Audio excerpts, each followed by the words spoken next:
As one approaches the ice-coated foothills of the northern World's Edge Mountains, the land begins to become more warped. A gray plume of noxious steam covers the sky as far as the eye can see, carrying the stench of sulfur, fur, and feces on its noxious breath. Wolf-like rats haunt the chaotic wasteland, harrying anything foolish enough to get caught out in the open. Bizarre, warped beasts bearing the telltale marks of invasive surgeries and warpstone exposure wander the plains, destroying anything that crosses their path before inevitably collapsing under the weight of their mutations. At the center of this apocalyptic nightmare is a vast crevasse, filled with the gears of industry and the misery of millions. This is Hell Pit, the lair of Clan Moulder, and the birthplace of the most grotesque creature to ever blight the Warhammer world, the Hell Pit Abomination.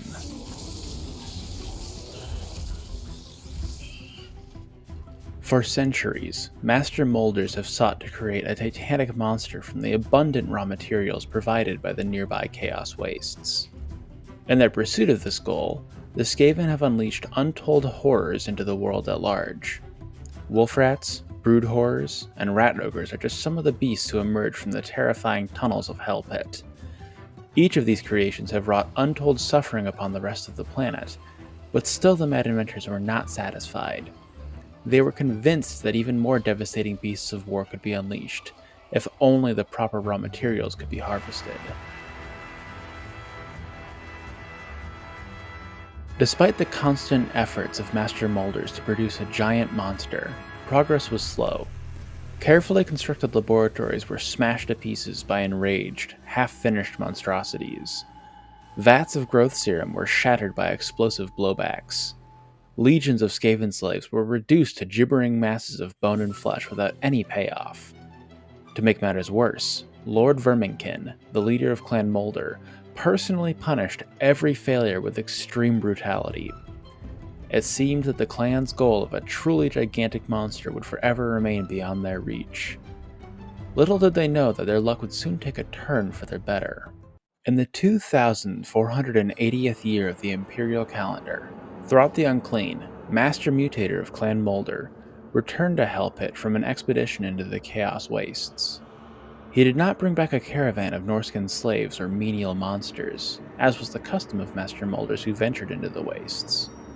Instead, he returned with just one creature, a blind worm.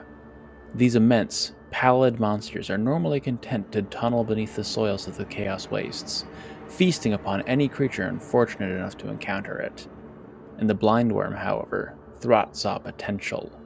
A beast of such massive size would be invaluable base stock to create a gigantic moulder monster from. Somehow, he managed to capture one of the creatures and dragged it back to Hell Pit in chains. Several wagons were needed to transport its immense bulk, but eventually the blindworm found itself in Throt's personal laboratory. Mutating the captive blindworm into a powerful, servile monster was a painstaking process. Throt force-fed the beast a continuous stream of warpstone, granting its body unnatural endurance and mutability.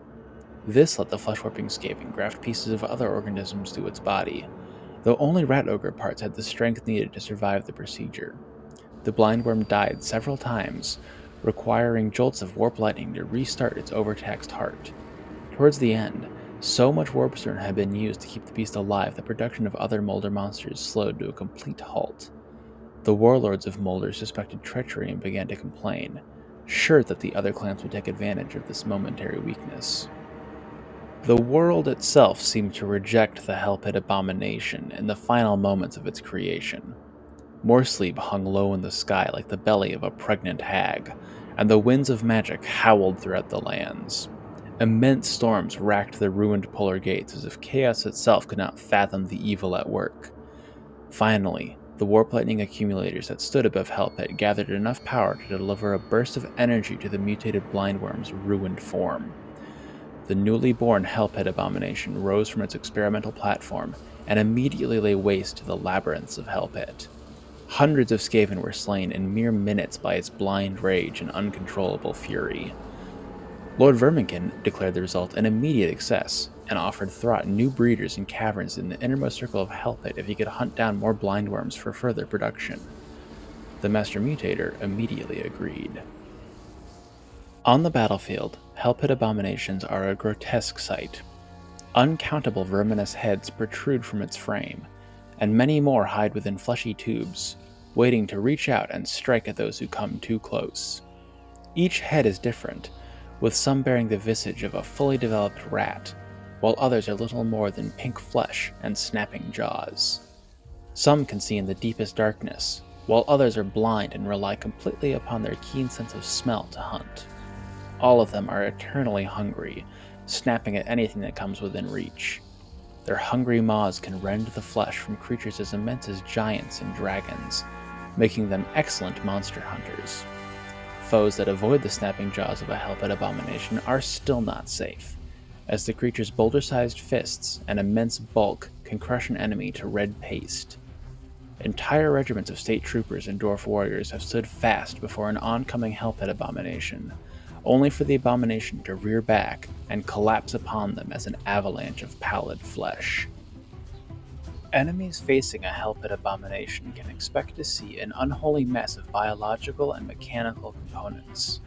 They move by wiggling and pulling themselves along with countless arms, but many have had wheels drilled into their sides to assist with their movement. Even if an abomination manages to avoid having wheels screwed into their flanks, none of their number are without some form of mechanical augmentation. Some Hell Pit Abominations have immense spikes of warpstone driven into their sides, making them resistant to sorcery while empowering their own attacks with magical might. All of them have fluid pumps attached to their bodies, providing a ready supply of warpstone-powered mutagens and growth agents when the need arises. These pumps will sometimes spontaneously inject their payloads into the abomination, enraging the beast and strengthening it for a short period of time. Too many injections in quick succession, however, can have dire consequences for the creature, as the potions swell organs and rupture blood vessels. While it's rare, it's entirely possible for a Hell Pit Abomination to perish from these mutagens without the enemy landing a single blow.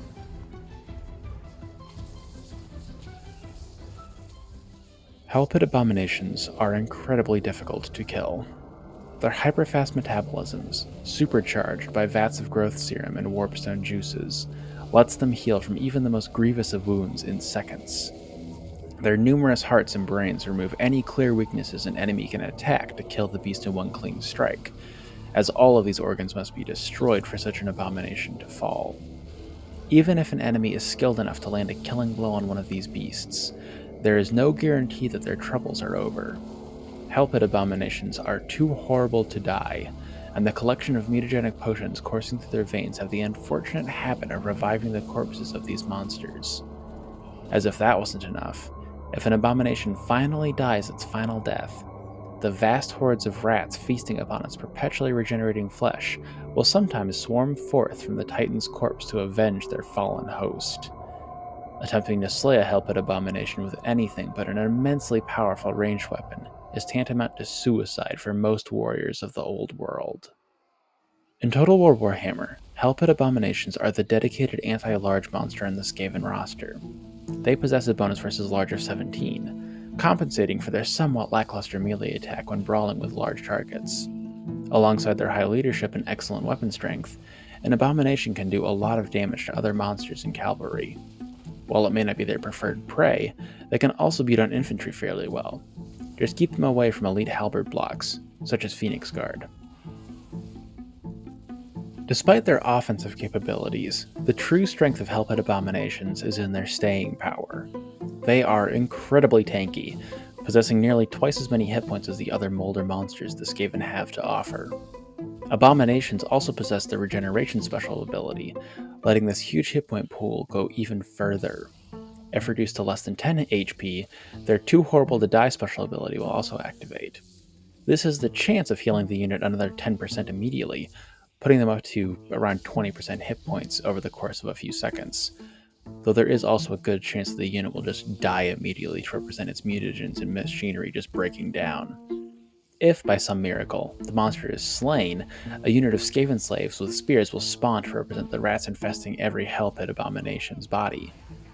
This isn't all that punishing, because anything that can kill a Hell Pit Abomination can pretty much guaranteed kill Skaven slaves, but it is a nice touch. If you can't tell, Hell Pit Abominations are designed to take everything the enemy throws against them on the face and keep on swinging. They aren't completely without weaknesses, however. Their armor value of 50 is relatively low, making them vulnerable to ranged attacks, and their melee defense is only 30, so anything that comes next to them, as beaten up as it may become, still can probably land a few hits on them. Their regeneration rule makes them vulnerable to fire, so units like Sisters of Avalorn, Pink Horrors, and Knights of the Blazing Sun can quickly cut them down to size. Combined with their relatively low speed of 58, if they do get caught by something capable of killing them, there's really no hope of escape. That's not to dissuade you from taking one, however. They are still brutal combatants if they get close into melee combat, and even if they're shot to pieces, the enemy has probably used a lot of ammunition in the process. Because they cost so much, Hell Pit Abominations have a weird place in the Skaven roster. They weigh in at 1800 gold in multiplayer, leaving you with fewer funds for the rest of your army. The Skaven have other tools for dealing with large targets, such as Warpluck Jezzails and Rattling Guns. Even Brood Horrors can do a decent job against large targets, with the added bonus that they are fast enough to pick and choose their battles. Still, if you want to create an immovable Skaven deathball that the enemy has to approach, the Hell Pit Abomination can act as a sturdy anchor piece. If it isn't gooned, the Abomination will outlast anything the enemy sends their way. If it is gooned, then those are resources that they could have used to attack the squishy parts of the Skaven army. Either way, that's a net win for the Skaven player, if they can capitalize on it. With that, we have concluded our very extensive overview of the Hell Pit Abomination. There is a lot to cover with these guys, so I hope no one minded a slightly longer video than usual.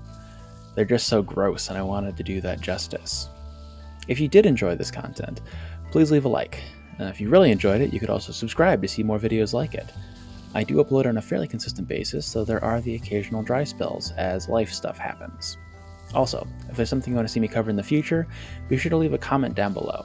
This video itself was suggested by Engine of Woes, so know that you're not shouting to the void when you do make a request. Until next time, this has been Sigmar's Chosen, signing off for now.